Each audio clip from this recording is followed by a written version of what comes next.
ഇനി 15-ാമത്തെ അധ്യായം. അഥ പഞ്ചദശോധ്യായ. ശ്രീനാരായണ ഉവാച. ശ്രീമന്നാരായണനല്ല, ശ്രീനാരായണ മഹർഷി. അദ്ദേഹം നാരദരോട് തുടർന്ന് പറയുകയാണ്. ആദിത്യൻ്റെ ഉത്തമമായ സഞ്ചാരത്തെപ്പറ്റി ഞാൻ ഇനി വിവരിക്കാം. അപ്പം ഈ കാര്യങ്ങളെപ്പറ്റിയൊക്കെ അവർ ചിന്തിച്ചിട്ടുണ്ടായിരുന്നു. അന്നേ മനുഷ്യർ ജിജ്ഞാസുക്കളായിരുന്നു. അവരുടെ ഉള്ളിൽ അവരുടെ ചുറ്റുപാടുകൾ കൗതുകം ഉണർത്തിയിരുന്നു. ആ കൗതുകത്തിൽ നിന്ന് അവർ ചോദ്യങ്ങൾ ചോദിച്ചിരുന്നു. അതിൻ്റെ ഉത്തരങ്ങളും അവർ തേടിയിരുന്നു. അവരുടേതായ രീതിയിൽ അവർ അതിൻ്റെ ഉത്തരം കണ്ടെത്തി. അവർക്ക് സാറ്റിസ്ഫാക്ടറി ആണെന്ന്, സംതൃപ്തികരമായ രീതിയിലുള്ള ഉത്തരങ്ങളാണ് അവർ കണ്ടെത്തിയത്. അപ്പോൾ ആ രീതിയിൽ സൂര്യൻ്റെ ഗതിവിഗതികളെക്കുറിച്ചും അറിയാൻ താല്പര്യം ഉണ്ടാകും ആർക്കും. അപ്പോൾ അവരാ ചോദ്യം ചോദിച്ചു. അതിൻ്റെ അവർ കണ്ടെത്തിയ ഉത്തരങ്ങളാണ് ഇപ്പോൾ വിശദീകരിക്കുന്നത്. ആദിത്യൻ്റെ ഉത്തമമായ സഞ്ചാരത്തെപ്പറ്റി ഞാൻ ഇനി വിവരിക്കാം. ശീഘ്ര മന്ദാദി ഗതികൾ നിമിത്തം രവിക്ക് 3 വിധം സഞ്ചാരമുണ്ട്. മഹർഷിയെ, ഗ്രഹങ്ങൾക്കെല്ലാം 3 സ്ഥാനങ്ങളാണുള്ളത്. ജാരദ്ഗവമാണ് മധ്യസ്ഥാനം. വടക്ക് ഐരാവതം, തെക്ക് വൈശ്വാനകം ഇവയാണ് നിർദ്ദിഷ്ട സ്ഥാനങ്ങൾ. അശ്വതി, ഭരണി, കാർത്തിക എന്നിവ കൂടിയത് നാഗവീഥി എന്ന് പറയുന്നു. രോഹിണി, മകയിരം, തിരുവാതിര എന്നിവ ചേർന്നത് ഗജവീഥി. പുണർദം, പൂയം, ആയില്യം എന്നിവ ചേർന്നത് ഐരാവത വീഥി. ഈ 3 വീഥികളും ചേർന്നതാണ് ഉത്തമമാർഗം. മകവും പൂരവും ഉത്രവും ചേർന്ന ആർഷഭ വീഥി.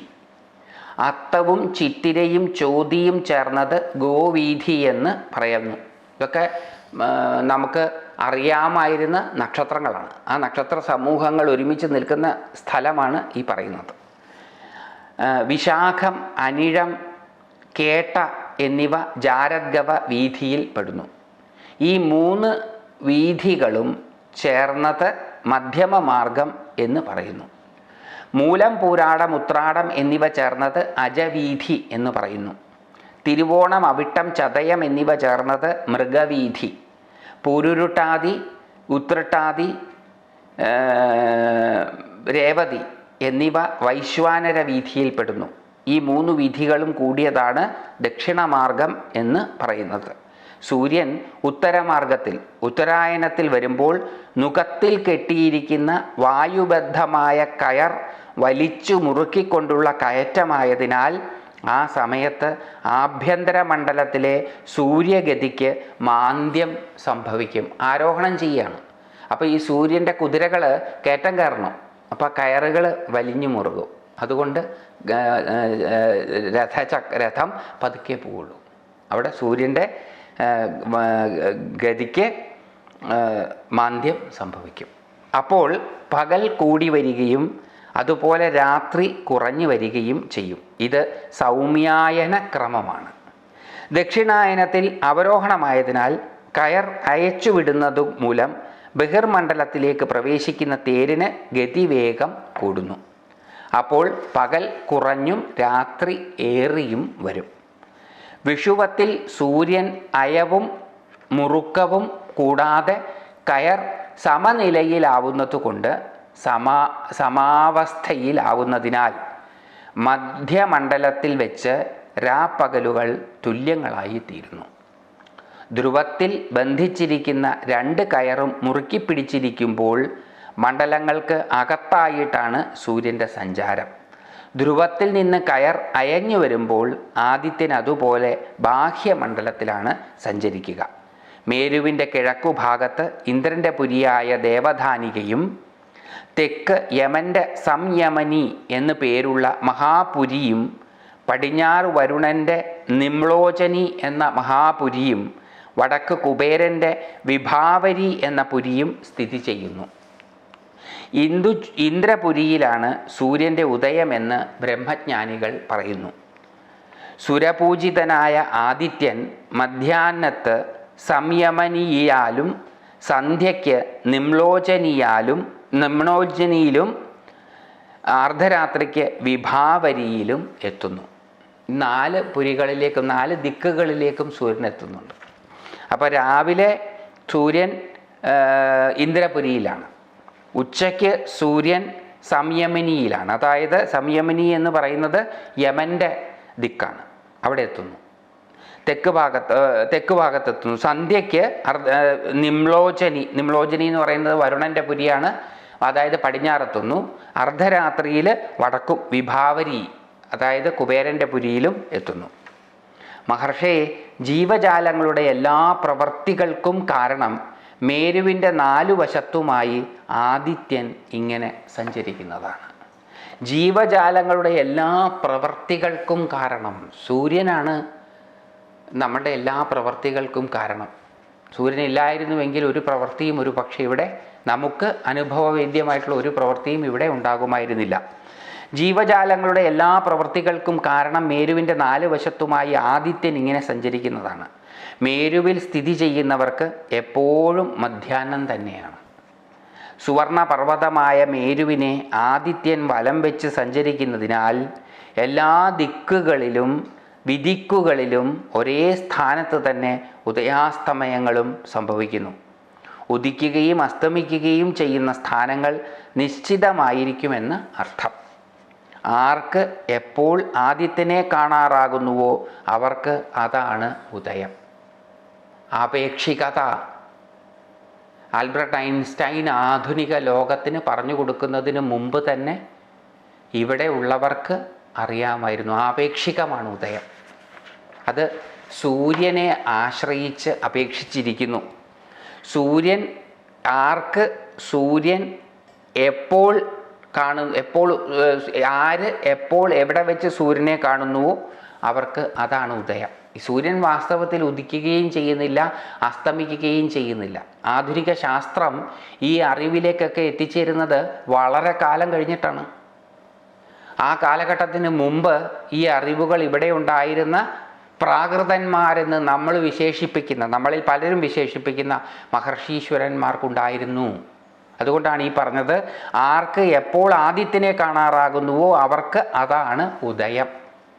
എപ്പോഴാണോ ആദിത്യനെ കാണാൻ കഴിയാതാവുന്നത് അത് അസ്തമനവും ആകുന്നു. അതിനാൽ സൂര്യൻ ഉദിക്കുന്നുമില്ല, അസ്തമിക്കുന്നുമില്ല എന്നതാണ് സത്യം. സൂര്യൻ ഉദിക്കുന്നുമില്ല, അസ്തമിക്കുന്നുമില്ല. ഈ സത്യം എത്രയോ കാലഘട്ടത്തിന് ശേഷമാണ്, എത്രയോ നൂറ്റാണ്ടുകൾക്ക് ശേഷമാണ് ആധുനിക ശാസ്ത്രം തിരിച്ചറിയുന്നത്. അതിനാൽ സൂര്യൻ ഉദിക്കുന്നുമില്ല, അസ്തമിക്കുന്നുമില്ല എന്നതാണ് സത്യം. അപ്പോൾ ഈ ഗ്രന്ഥങ്ങളൊക്കെ വിജ്ഞാന കുതുകികൾ വായിക്കുകയാണെങ്കിൽ ഇതിൽ നിന്നൊക്കെ ആശയങ്ങൾ എടുക്കാൻ സാധിക്കും. ഇതിലെ ആശയങ്ങളാൽ പ്രചോദിതരായി പുതിയ കണ്ടെത്തലുകൾ നടത്തുവാനും സാധിക്കും. ഈ ഗ്രന്ഥങ്ങളൊന്നും തള്ളിക്കളയേണ്ടതല്ല, ഭാവനോദ്ദീപകങ്ങളായിട്ടുള്ള ഗ്രന്ഥങ്ങളാണ് ഇതെല്ലാം. അതിനാൽ സൂര്യൻ ഉദിക്കുന്നുമില്ല, അസ്തമിക്കുന്നുമില്ല എന്നതാണ് സത്യം. ഉദയാസ്തമനങ്ങൾ ആദിത്യൻ്റെ ദർശനം, അദർശനം എന്നീ 2 ഭാവങ്ങൾ മാത്രം ആകുന്നു. ഉദയാസ്തമനം എന്ന് പറയുന്നത് ഉദയം ദർശനവും അസ്തമനം അദർശനവും മാത്രമാകുന്നു. ഇന്ദ്രൻ ഇന്ദ്രപുരിയിൽ നിൽക്കുമ്പോൾ 3 പുരങ്ങളെയും 2 കോണുകളെയും, കോണിൽ നിൽക്കുമ്പോൾ 2 പുരങ്ങളെയും 3 കോണുകളെയും സ്പർശിക്കുന്നു. സകല ദ്വീപുകളുടെയും വർഷങ്ങളുടെയും വടക്കുഭാഗത്തായിട്ടാണ് മേരുപർവ്വതം സ്ഥിതി ചെയ്യുന്നത്.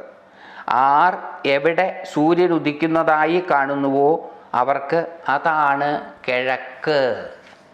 ആര് എവിടെ സൂര്യൻ ഉദിക്കുന്നതായി കാണുന്നുവോ അവർക്ക് അതാണ് കിഴക്ക്. ശരിക്കും കിഴക്കും തെക്കും പടിഞ്ഞാറും വടക്കും ഒക്കെ സൂര്യനെ അപേക്ഷിച്ച് നിൽക്കുന്നതാണ്. അത് ശരിക്കുമുള്ളത് അല്ല. അവരുടെ ഇടത്തു ഭാഗത്താണ് മേരുപർവ്വതത്തിൻ്റെ സ്ഥിതി എന്ന് നിർണയിച്ചു കൊള്ളണം. സൂര്യൻ ഉദിക്കുന്ന ഭാഗത്തിലേക്ക് നോക്കി നിന്നാൽ നമ്മളുടെ ഇടതുഭാഗത്താണ് മേരുപർവ്വതത്തിൻ്റെ സ്ഥിതി എന്ന് നിർണയിച്ചു കൊള്ളണം. ഇന്ദ്രപുരി വിടുന്ന സൂര്യൻ 15 നാഴിക കൊണ്ട് യമപുരിയായ സംയമനിയിൽ എത്തുന്നു. അപ്പോൾ 2,37,60,60,000 യോജന ദൂരം കാലമാർഗ പ്രദർശകനായ സഹസ്രകിരണൻ സഞ്ചരിച്ചു കഴിഞ്ഞിരിക്കും. ഇന്ദ്രപുരി വിടുന്ന സൂര്യൻ 6 മണിക്കൂർ കൊണ്ട് യമപുരിയായ സംയമനിയിലെത്തുന്നു. അപ്പോൾ സംയമനിയിലേക്ക് എത്തുമ്പോഴത്തേക്കും, ഇന്ദ്രപുരിയിൽ നിന്ന് യമപുരിയിലേക്ക് എത്തുമ്പോഴേക്കും 6 മണിക്കൂർ കൊണ്ട് സൂര്യൻ 2,37,60,000 യോജന ദൂരം സഞ്ചരിക്കും. കാലമാർഗ പ്രദർശകനായ, കാലത്തിൻ്റെ മാർഗത്തെ പ്രദർശിപ്പിക്കുന്നത് ഈ സൂര്യനാണ് സമയത്തെ വെളിപ്പെടുത്തുന്നത്. കാലമാർഗ പ്രദർശകനായ സഹസ്രകിരണൻ സഞ്ചരിച്ചു കഴിഞ്ഞിരിക്കും. ഇതേ തോതിൽ കാലവും ദൂരവും എടുത്ത് വരുണപുരിയിൽ കാലവും ദൂരവും എടുത്ത്, ദേശം കാലം ഇവ തമ്മിൽ ബന്ധപ്പെട്ടാണ് എപ്പോഴും കിടക്കുക. കാലം ദൂരം ഇവ സ്പേസും ടൈമും ബന്ധപ്പെട്ടതാണ്. ഇതേ തോതിൽ കാലവും ദൂരവും എടുത്ത് വരുണപുരിയിലും സൗമ്യപുരിയിലും ഇന്ദ്രപുരിയിലും സഹസ്രാക്ഷൻ എത്തുന്നു. കാലചക്രാത്മാവായ സഹസ്രാക്ഷൻ എത്തുന്നു എന്നല്ല, സഹസ്രകിരണൻ എത്തുന്നു. സൗമ്യപുരിയിലും ഇന്ദ്രപുരിയിലും സഹസ്രകിരണൻ എത്തുന്നു. കാലചക്രാത്മാവായ ദ്യുമണി കാലബോധമുണ്ടാക്കാൻ വേണ്ടി ഇങ്ങനെ സഞ്ചരിക്കുന്നു. ഇപ്രകാരം ദ്യോവിൽ സഞ്ചരിക്കുന്ന സോമൻ തുടങ്ങിയ മറ്റ് ഗ്രഹങ്ങളും നക്ഷത്രങ്ങളോടുകൂടി ഉദിക്കുകയും അവയോടൊപ്പം അസ്തമിക്കുകയും ചെയ്യുന്നു. ഒരു മുഹൂർത്തം കൊണ്ട് ആദിത്യരഥം 34,800,000 യോജന സഞ്ചരിക്കുന്നു. ഒരു മുഹൂർത്തം എന്ന് പറയുന്നത് 48 മിനിറ്റ് കൊണ്ട് ആദിത്യരഥം 34,800,000 യോജന സഞ്ചരിക്കുന്നു. വേദമയനായ ആ പ്രഭു 4 ദിക്കിലുമുള്ള 4 പുരത്തിലും ചുറ്റിക്കറങ്ങിക്കൊണ്ടിരിക്കുന്നു. പ്രവാഹൻ എന്നു പേരുള്ള വായുവിനാൽ പ്രേരിതനായിട്ടാണ് ഭാരു സദാ കാലചക്രത്തെ ചുറ്റുന്നത്. അദ്ദേഹത്തിൻ്റെ രഥത്തിന് ഒരു ചക്രവും അതിന് 12 ആരക്കാലും 3 നാഭിയും ഉണ്ട്. അദ്ദേഹത്തിൻ്റെ രഥത്തിന് ഒരു ചക്രവും, സംവത്സരം എന്ന ഒരു ചക്രം, അതിന് 12 ആരക്കാല്, 12 മാസങ്ങൾ, 3 നാഭി, 4 മാസങ്ങൾ കൂടിയതൊന്ന് നാഭി. 6 അരപ്പട്ടയും, അരപ്പട്ട എന്ന് പറഞ്ഞാൽ ഋതുക്കളാണ്, 6 അരപ്പട്ടയും ഉണ്ട്. വിദ്വാൻമാർ അതിനെ സംവത്സര ചക്രമെന്ന് പറഞ്ഞിട്ടുണ്ട്. മേരു ശിരസിൽ ആ രഥത്തിൻ്റെ അച്ചുതണ്ടിൻ്റെ ഒരഗ്രവും മാനസോത്തര പർവ്വതത്തിൽ മറ്റേ അഗ്രവും ഉറപ്പിച്ചിരിക്കുന്നു. ഈ അച്ചുതണ്ടിലാണ് ചക്രം സ്ഥിതി ചെയ്യുന്നത്. എണ്ണയാട്ടുന്നവൻ്റെ ചക്രത്തിന് തുല്യം ചുറ്റിക്കൊണ്ടിരിക്കുകയാണ് അത്. മാനസോത്തര പർവ്വതത്തിന് മുകളിലായി സ്വമാർഗത്തിലൂടെ സൂര്യൻ ഭ്രമണം ചെയ്തുകൊണ്ടിരിക്കുന്നു. ചക്രത്തിനടുത്തായി ആ അച്ചുതണ്ടിൽ ചുവടുറപ്പിച്ച് മറ്റേ തല ധ്രുവത്തിലുറപ്പിച്ച് രണ്ടാമത് ഒരക്ഷം കൂടി ഉണ്ട്. തൈലയന്ത്രത്തിൻ്റെ നുകത്തണ്ടു പോലെ അതിൻ്റെ മുകൾ അറ്റം ധ്രുവമണ്ഡലത്തിൽ വായുപാശം കൊണ്ട് ബന്ധിച്ചിരിക്കുകയാണെന്ന് പറയുന്നു. വായുവാണ് കയറ്. ജഗത്പതിയായ സൂര്യൻ്റെ രഥക്കൂടിൻ്റെ ഉയരം 36 ലക്ഷം യോജനയാണ്. അതിൻ്റെ 4/1 നീളമുണ്ടെന്ന് പറയുന്നു ആ നുകത്തണ്ടിന്. അത്രത്തോളം വലിപ്പമുള്ളതാണ് അർക്കരഥത്തിൻ്റെ നുകത്തണ്ട്. അതിൽ സൂര്യസാരഥി ഛന്ദസ്സുകൾ എന്ന് വിളിക്കുന്ന ശ്രേഷ്ഠങ്ങളായ 7 അശ്വങ്ങളെ ബന്ധിച്ചിരിക്കുന്നു. 7 കുതിരകളാണുള്ളത്, അത് 7 ഛന്ദസ്സുകളാണ്. വേദത്തിലെ പ്രധാനപ്പെട്ട 7 ഛന്ദസ്സുകൾ. അവ ലോകസുഖത്തിന് വേണ്ടി ആദിത്യനെയും വഹിച്ചുകൊണ്ട് മുന്നിൽ നടക്കുന്നു. സൂര്യൻ്റെ മുമ്പിലായി മുന്നോട്ട് തിരിഞ്ഞ് തേരാളിയായ അരുണൻ ഇരിക്കുന്നു. തേര് തെളിക്കുന്ന കർമ്മത്തിൽ ഏർപ്പെട്ടിരിക്കുകയാണ് ആ ഗരുഡാഗ്രജൻ, ഗരുഡൻ്റെ ജ്യേഷ്ഠ സഹോദരൻ.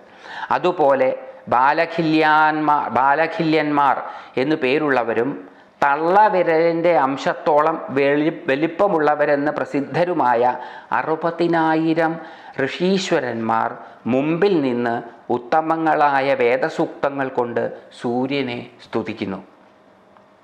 അതുപോലെ മറ്റ് ഋഷിമാരും ഗന്ധർവന്മാരും അപ്സരസുകളും ഉരകങ്ങളും ഗാമണികളും ദൈത്യന്മാരും ദേവന്മാരുമെല്ലാം പരേശ്വരനായ വിരോചനനെ ഉപാസിക്കുന്നു. വിരോചനൻ സൂര്യൻ.